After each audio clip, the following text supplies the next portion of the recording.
If you have this, you'll succeed in anything you do. The story of perseverance. A lesson from the bedbugs.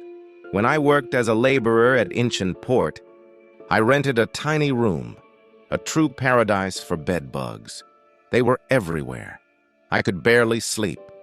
Even after long, exhausting days of hard labor, one night, we came up with an idea to climb onto the dining table and sleep there, hoping to escape them. But not long after, the bedbugs found a way up the table legs and bit us again. So we tried another trick. We placed bowls of water under each leg of the table, thinking the bugs would drown if they tried to climb up. It worked for 2 nights. Then, somehow they came back, frustrated and curious. We turned on the lights to investigate. How did they manage to get past the water barrier? To our surprise, they had climbed up the walls, crossed the ceiling and dropped down from above, all to reach us. That night, I realized something. Those tiny bed bugs had overcome obstacles with sheer determination, giving their all to reach their goal. From then on, I decided to be like them. Every morning I went to see Officer Kondo, the head of security at the Dongdaemun police station, to explain my situation, and I vowed not to give up until I found a solution. On the first day, I brought a box of sweets, but he refused to take it and sent me away. The second day, I went empty-handed, and same result. For an entire month, I showed up at his door every morning, same time, same words. Finally, one day he sighed and said, "You win. I should have arrested you already, but how can I arrest someone who stands in front of my house every morning?" "You haven't done anything wrong, just not quite by the rules. At least think of the police's dignity when you bend them." Then he told me how to build a fence outside the road, hide behind it, and do my work without being seen. And just like that, I succeeded. At that time in Seoul, most car repair shops were big businesses. They often turned small problems into big ones, delaying repairs to charge more. But I did the opposite. If a car needed 10 days to fix, I did it in 4 and simply charged a fair bit more. To car owners, their vehicle was like their legs. What mattered most wasn't money. It was time. So soon, nearly every broken car in Seoul came to my workshop in Shin-Soi.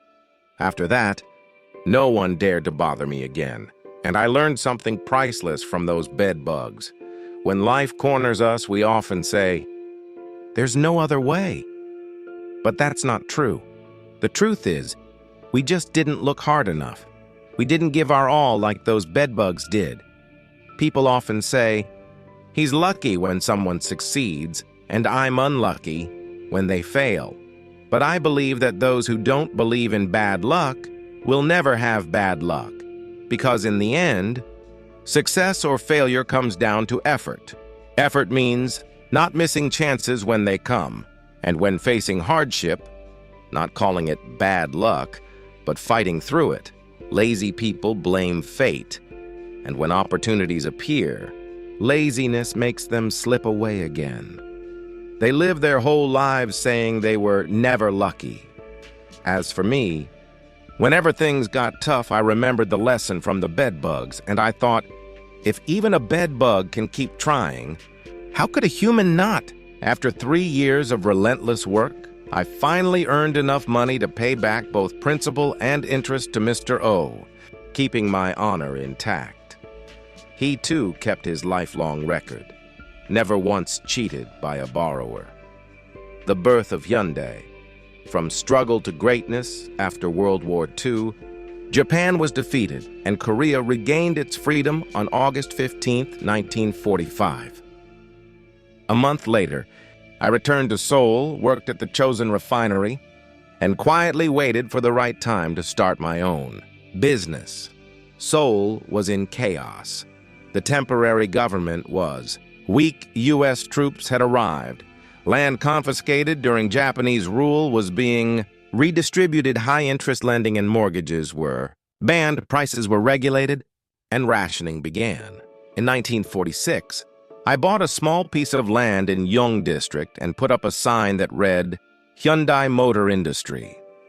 That was the day Hyundai, meaning modern, was born. At first, we worked as subcontractors for the U.S. military, taking apart and reassembling old machinery. After a year, we turned those piles of junk into functioning vehicles. One day when I went to collect payment, I saw construction contractors getting paid 10 times more for the same effort.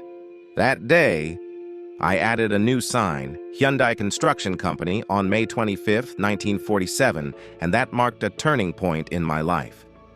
Courage creates power. I have always believed. Work hard. Take risks. Risk creates strength for any great organization. I despise the idea that big companies succeed through connections.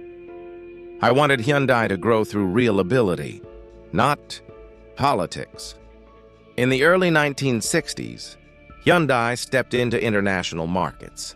In September 1965, we won a contract to build the Patani Narathiwat Highway in Thailand, marking a historic milestone for Korea's construction industry.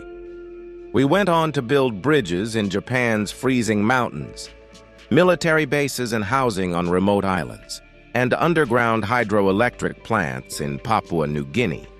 We faced challenges of climate, culture, law, and language, but we never stopped. Even though our equipment was outdated, we built our own tools, compactors, concrete mixers, cement trucks, simple, rough, but entirely made by us. That was the foundation of Hyundai's engineering confidence. Though we lost money in Thailand, our next projects in Vietnam, dredging Cam Ranh Bay, Vinh Long Port, and building urban areas, helped recover our losses. Thailand and Vietnam became our first foreign markets, and from there, Hyundai grew into the leader of Korea's infrastructure industry, especially the experience in Vietnam. It became the cornerstone that allowed Hyundai to enter the Middle East in the 1970s, becoming one of the world's great construction companies. If there's no road, build one. As a man who believed in courage and perseverance, I often said, if there's no road, find one. If you can't find one, build it. I didn't do it just to prove myself, but for the future of my country, a nation struggling with poverty and debt, in desperate need of progress. And so, with that same spirit, the same determination I once saw in those tiny bedbugs, Hyundai forged its path forward and helped Korea rise from the ashes to become a symbol of strength and modernity. Thank you for watching. Remember to subscribe for more inspiring stories and life lessons. May you always persevere, stay strong, and never stop moving forward.